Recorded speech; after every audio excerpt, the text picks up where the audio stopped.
Assalamualaikum warahmatullahi wabarakatuh. Nama saya Iman Muhammad Nurdiana dari kelas paralel 5, akan mengerjakan tugas P3D tentang pengertian emosi dan 5 soal lainnya.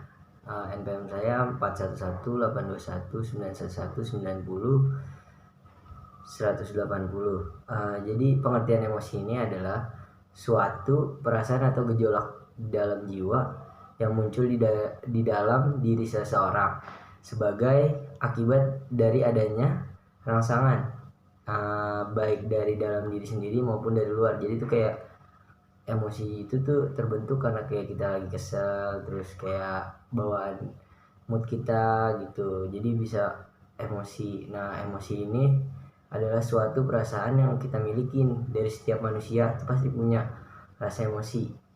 Semua orang pasti mengenal istilah salah satu ini ya, yang digunakan untuk menggambarkan rasa seseorang untuk emosi. Ketika perubahan terjadi kehidupan sehari-hari, kayak misalkan pada umumnya tuh emosi tuh dilibatin kayak kesel, terus dari kata-kata seseorang, mengambil keputusan, memilih aktivitas berdasarkan apa yang kita rasakan gitu. Jadi emosi itu kayak gimana ya, gejolak gitu di dalam jiwa kita. Nah, contohnya itu cinta. Ini adalah salah satu emosi yang paling penting dalam kehidupan manusia sehari-hari. Kedua, benci, lawan darinya cinta. Jadi lu benci bener-bener kayak nggak suka gitu sama orang. Beda kalau cinta itu kan suka sama orang. Nah, yang ketiga itu ada takut. Salah satu dari emosi yang kerap dirasakan adalah takut, kayak takut untuk melangkah ke depan, terus kayak takut dan berbagai macam lah takut. Terus 4 ada marah, kelima ada malu, dengki, cemburu ada, terus gembira. Itu ada 8 contoh yang sering kita alamin tuh dalam kehidupan sehari-hari. Terus di sini bakal ngebahas pengertian intelektual juga.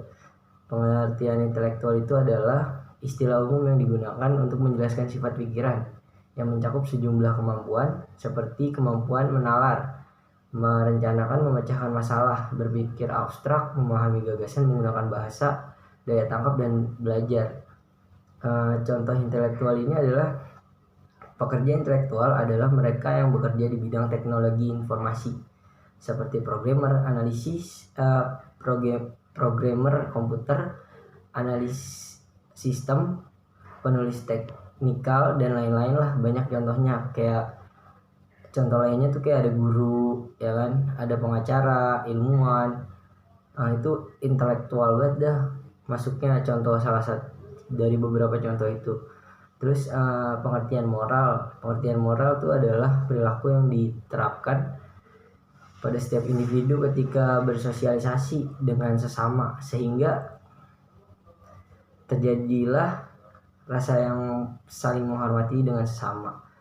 Jadi itu moral itu juga bisa diartikan sebagai sesuatu berhubungan yang prinsip tingkah laku, meliputi budi pekerti, akhlak, serta mental, dan membentuk karakter dalam diri seseorang. Contoh nih ya, berjalan menunduk ketika melewati depan orang tua. Jadi kayak agak lebih sopan gitu. Jadi ketika lu lewat depan orang tua, lu itu harus agak menunduk, atau kayak kalau istilah Jawanya apa ya,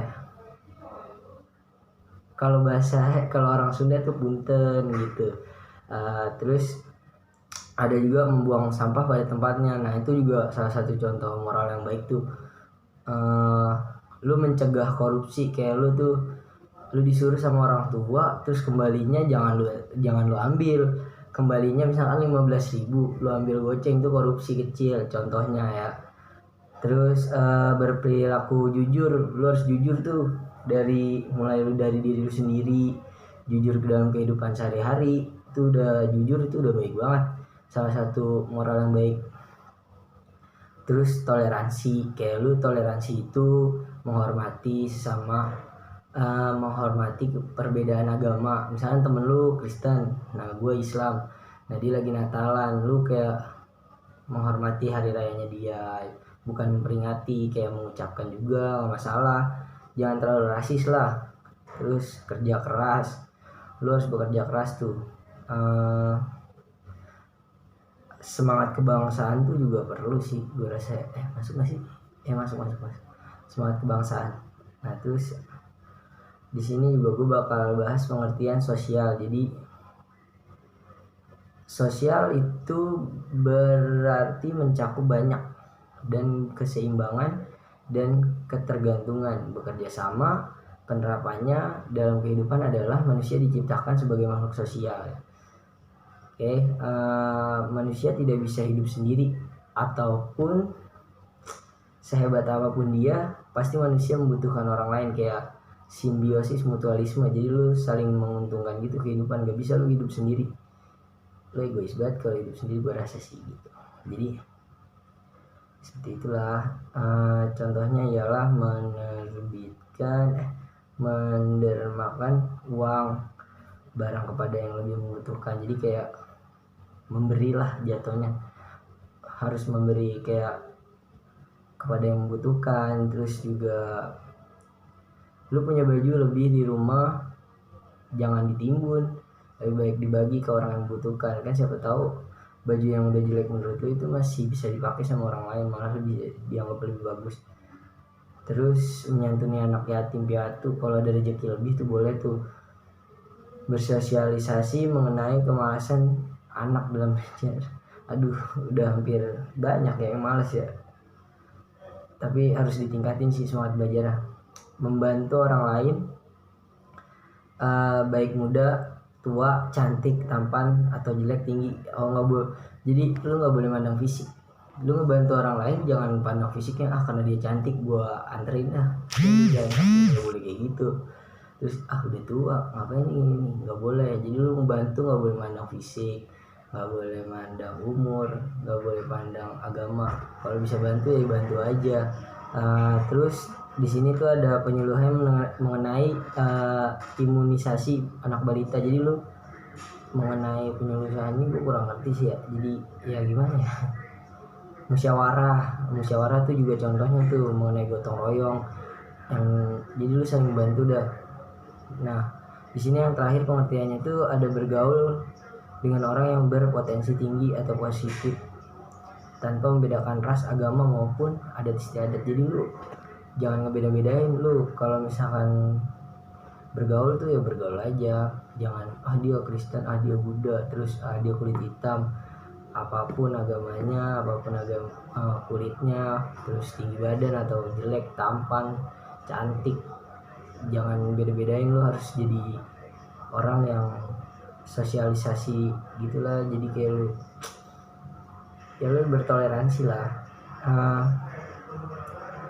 Di sini juga gue bakal bahas pengertian kepribadian. Jadi kepribadian itu adalah sifat atau watak yang dimiliki seorang manusia, di mana mempengaruhi tingkah laku, sifat atau watak, kemampuan. Contohnya tuh koleris, individu yang memiliki kepribadian koleris cenderung mempunyai kemampuan leadership atau jiwa memimpin yang bagus.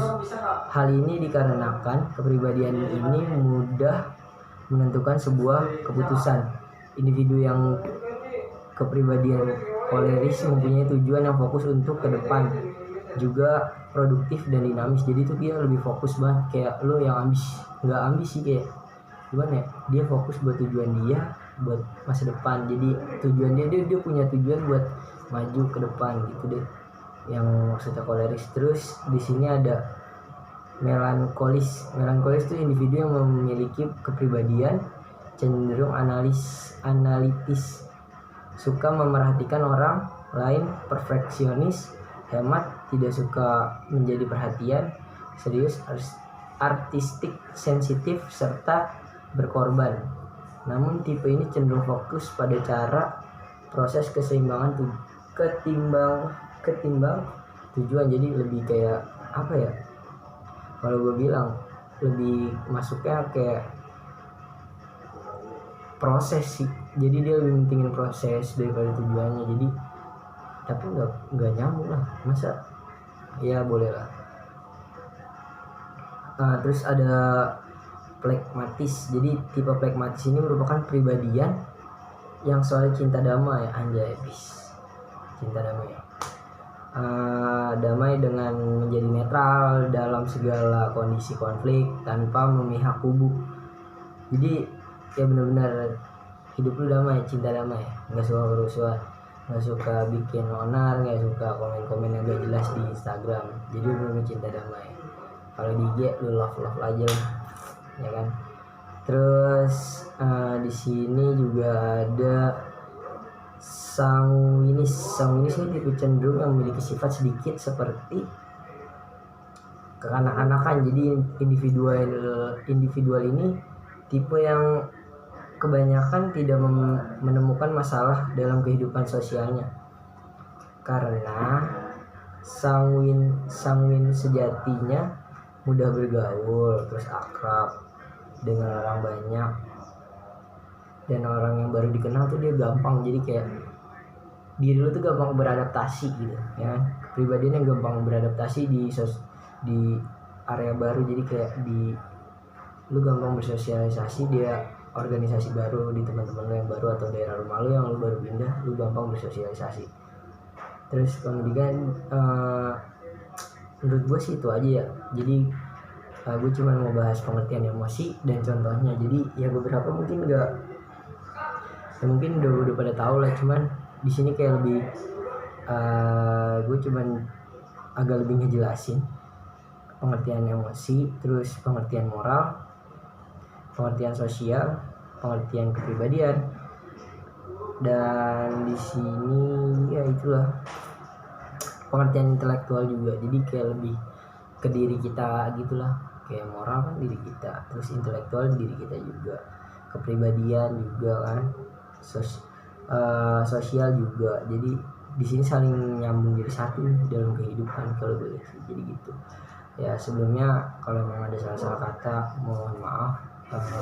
Saya Iman Muhammad dari kelas Paralel 5 NPM 41182191901080. Sekian dari saya, terima kasih. Wassalamualaikum warahmatullahi wabarakatuh.